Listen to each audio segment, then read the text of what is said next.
All right, earlier this week on The Buzz, we told you that December is actually a great month to find a new job because mainly, well, it sets you up to get hired in the new year. Yeah, this month also full of opportunities to network and make new connections, maybe at a holiday party and other spots. So here to talk about the best way to network during the holiday season, Laura Fries from Baker Tilly's Executive Search Practice. Good morning. Hello. Thank you for being here. Hi, thanks for having me. You know, when we first talked about this, all of us kind of thought, December, really? I feel like people are checked out in December, and that's really why it's the opportunity. It is. It's the opportunity to get noticed when a lot of people are checked out.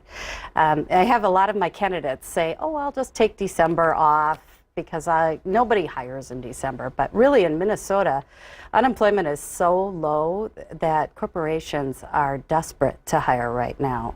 And in December, they're planning for their next year, so they want to find the right candidates and get them into the seat and make the offers so they know who's going to be in that job starting in next year. Right, so the focus is really on that they'll be focused on January, hiring in January, so get, jumpstart in December.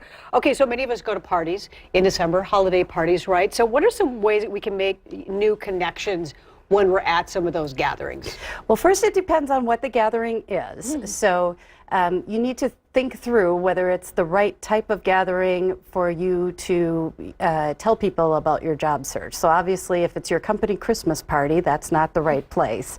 But if it's a professional organization, or even if it's just your neighbor's open house party, it could be a great place to make connections or meet people that you haven't met before.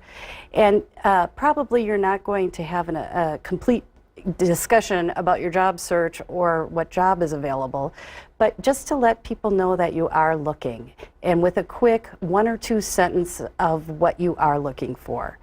And that can lead to somebody might know of a position open, or they may be able to refer you to someone. Sure, because lots of times people are going to these parties where they maybe don't even want to talk about work. So it's that fine line. You don't want to just be handing out your business card, but you could start the conversation. No, you'll end up in the corner by yourself. No one will want to talk to you about You don't want that. If you do find that you have a connection with someone, and maybe there was just that little blurb that you thought, okay, I think maybe we hit it off. What should you do? When should you follow up? How do you build on that potential connection? Well, being that it is December, I would follow up the next day. If you can get the person's contact information, and even if you can't, it's pretty easy to get people's contact information nowadays. I would follow up the next day because we are about 3 weeks from the actual holiday week, and that is a week where people do take vacations. So to start the conversation, you want to get onto their radar very quickly.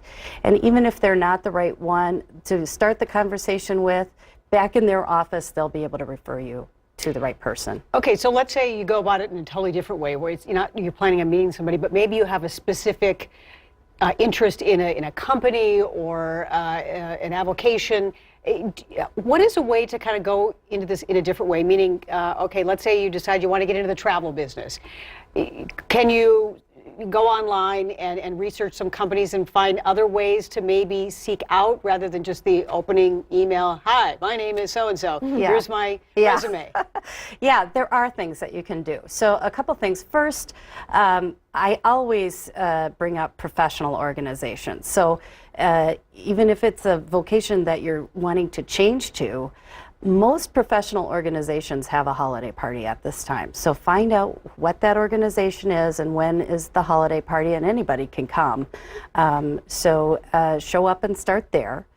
The other thing is December is usually a good time for volunteer work, and a lot of times you can find volunteer work maybe not exactly with the company that you want to be hired at, but doing the kind of job that you want to get if you have extra time. The other thing that I would say is do your research and make your contacts and work to set up your meetings for January, so that as you actually go through the holiday week, you know you've got those meetings on your calendar in January. And this goes without saying, don't print your resume at your work. Don't do that. Don't network at work in your current job. All right, Laura, thank you so much. Great input. Thank you. Thanks for having me. Yeah. All right, appreciate that. Yes, all right, Laura Fries from Baker Tilly's Executive Search Practice. Probably a good time also to kind of brush up on your resume. Couldn't hurt. Yeah, couldn't hurt.